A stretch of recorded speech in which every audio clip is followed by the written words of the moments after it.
हाय, नमस्कार. मी सुवर्णा. फौजी वेब सुवर्णा ब्लॉगमध्ये तुम्हा सर्वांचे खूप खूप स्वागत. तर आज आपण बनवणार आहोत चिकन बिर्याणी. चिकन बिर्याणी बनवण्यासाठी सगळ्यात पहिले तर आपण कांदा कापून घेतलेला एकदम बारीक उभ्या स्लाईसने. त्यानंतर कढई गरम व्हायला ठेवली. कढईमध्ये कांदा फ्राय करायला टाकला. कांदा व्यवस्थित गोल्डन ब्राऊन एकदम थोडासा क्रिस्पी होईपर्यंत फ्राय करून घेतला. मध्ये मध्ये थोडंसं कडेने डवळत राहायचं, जेणेकरून कांदा कडेने लागणार नाही. कांदा फ्राय होईपर्यंत एक साईडला मी चिकन मॅरिनेशन करायला घेतलं होतं. त्यामध्ये दही, चिकन बिर्याणी मसाला, हळद, धना पावडर हे आपले जे बेसिक मसाले आहेत ते टाकून घेतले आणि त्यानंतर चिकन मॅरिनेशन करून ठेवून दिलं. चिकन मॅरिनेट करून ठेवून दिल्यानंतर परत दुसरी बॅच टाकली कांद्याची. तोपर्यंत म्हणलं आपण तांदूळ भिजवायला ठेवून द्यावं. भिजवलेला तांदूळ लवकर पण शिजतो आणि एकदम सुट्टा मोकळा भात तयार होतो. तांदूळ स्वच्छ 2-3 पाण्याने धुवून घेतल्यानंतर जोपर्यंत त्याच्यामधलं ते व्हाईट पाणी निघून जाते तोपर्यंत एकदम व्यवस्थित धुवून घेतलं. धुवून घेतल्यानंतर त्याच्यात पाणी ठेवलं आणि तांदूळ भिजायला ठेवून दिला. 15 ते 20 मिनटं तांदूळ भिजण्यासाठी ठेवून दिलं. तांदूळ व्यवस्थित भिजायला ठेवून दिल्यानंतर चिकन मॅरिनेट केलं होतं. त्यामध्ये थोडासा मसाला अजून टाकला, जो की सुहानाचा बिर्याणी मसाला होता. आपण जो कांदा फ्राय करून घेतला होता त्याच तेलामध्ये मी थोडेसे बेसिक मसाले, तेजपत्ता, दालचिनी ते ॲड केलं. ते थोडंसं फ्राय झाल्यानंतर त्याच्यामध्ये आपण कांद्याची पेस्ट करून घेतली होती, ती कांद्याची पेस्ट ॲड केली. मसाल्या थोडेसे फ्राय झाल्यानंतर त्यामध्ये कांद्याची पेस्ट ॲड केली. कांदा थोडासा तेल सोडायला लागल्यानंतर त्याच्यामध्ये हळद, आपली लाल तिखट टाकून, कारण ऑलरेडी आपण मसाले जे चिकन मॅरिनेशनला होते त्यामध्येच टाकून घेतले होते, थोडीशी लाल तिखट कलर येण्यासाठी आणि थोडीशी तिखट होण्यासाठीही. त्यानंतर एकदम थोडासा गरम मसाला टाकून घेतला आणि मसाला एकदम व्यवस्थित मिक्स करून घेतला. मिक्स झाल्यानंतर आपण त्यामध्ये टाकणार होतो चिकन जे आपण मॅरिनेट करून ठेवलं होतं ते. चिकन जर अर्धा 1 तास आपण दही मसाले वगैरे टाकून जर मॅरिनेट करायला ठेवलं तर त्याची टेस्ट अजून छान वाटते आणि जो आपण मसाले वगैरे टाकले ते चिकनच्या आतमध्ये मुरतं आणि चिकन खायलाही टेस्टी खूप लागतं. खास करून बिर्याणीमध्ये तर असं मॅरिनेशन केलेलं खूप चांगलं लागतं.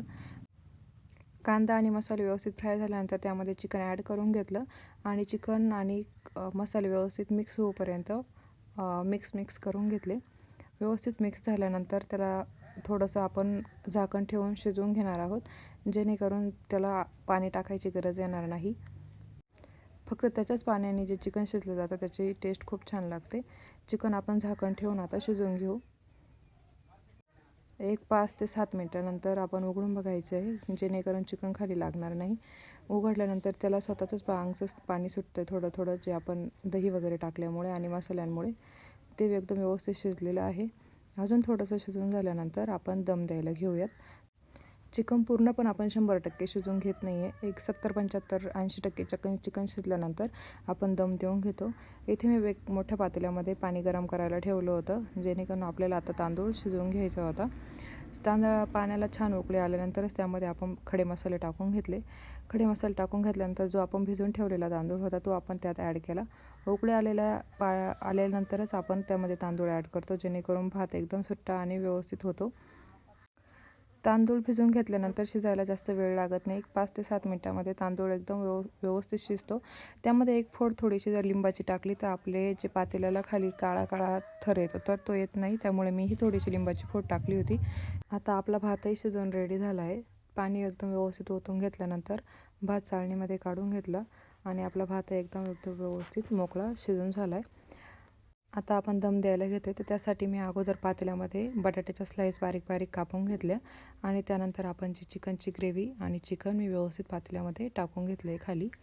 खाली टाकून घेतल्यानंतर जे चिकनच्या खाली जे बटाटे टाकले ते बटाटे शिजून झाल्यानंतर आपण जेव्हा दम द्यायला ठेवतो ते एकदम व्यवस्थित क्रिस्पी लागतं आणि छान लागतं खायला.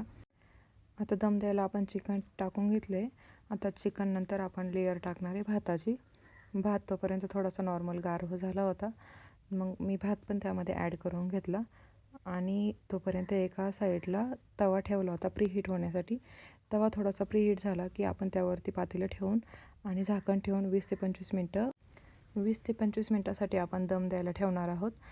20 ते 25 मिनटामध्ये आपला व्यवस्थित दम देऊन होतो आणि त्यानंतर बिर्याणीची टेस्टही खूप छान लागते.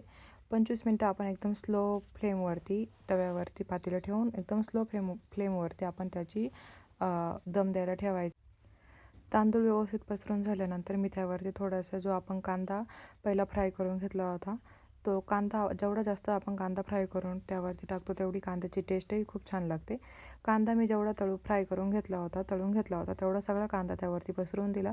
त्यानंतर थोडीशी कोथिंबीर आणि त्यानंतर 2-3 लिंबाच्या स्लाईस ज्या बारीक बारीक पातळ पातळ कट करून मी ठेवून दिल्या होत्या, त्या एकदम व्यवस्थित दम दिल्यानंतर आपली बिर्याणीची तुम्ही बघू शकता आपली बिर्याणी किती सुंदर अगदी तयार झाली आहे. अशा पद्धतीने तुम्ही त्यावरती झाकण एकदम जड असं काहीतरी त्यावरती ठेवायचं, जेणेकरून बिर्याणीची जी वाफ आहे ती बाहेर येणार नाही आणि आपल्या बिर्याणीला दमही व्यवस्थित बसेल. बिर्याणी बनवण्यासाठी साधारणतः 1.5 ते 2 तासाचा आपला टाईम तर लागूनच जातो आणि त्यानंतर पोटामध्ये खूप जास्त भूक लागलेली असते. आता झाली आपली बिर्याणी तयार. तर बिर्याणी एका प्लेटमध्ये आपण काढून घेऊया. रविवार म्हणलं की सगळ्यांना चिकन नॉनव्हेज वगैरे तर आठवतंच. तसंच आजही आम्ही आजचा रविवार आम्ही बिर्याणीचा बेत केला होता आणि जी रेसिपी मी आमच्या बिर्याणीची रेसिपी मी तुमच्यासोबत शेअर केली. तर तुम्हाला आमच्या बिर्याणीच्या रेसिपीची व्हिडिओ आवडला की नक्की सांगा. तुम्हाला आमची रेसिपी आवडली की तीही नक्की सांगा. आणि असेच आमचे व्हिडिओ बघण्यासाठी आत्ताच आपल्या चॅनलला सबस्क्राईब करा.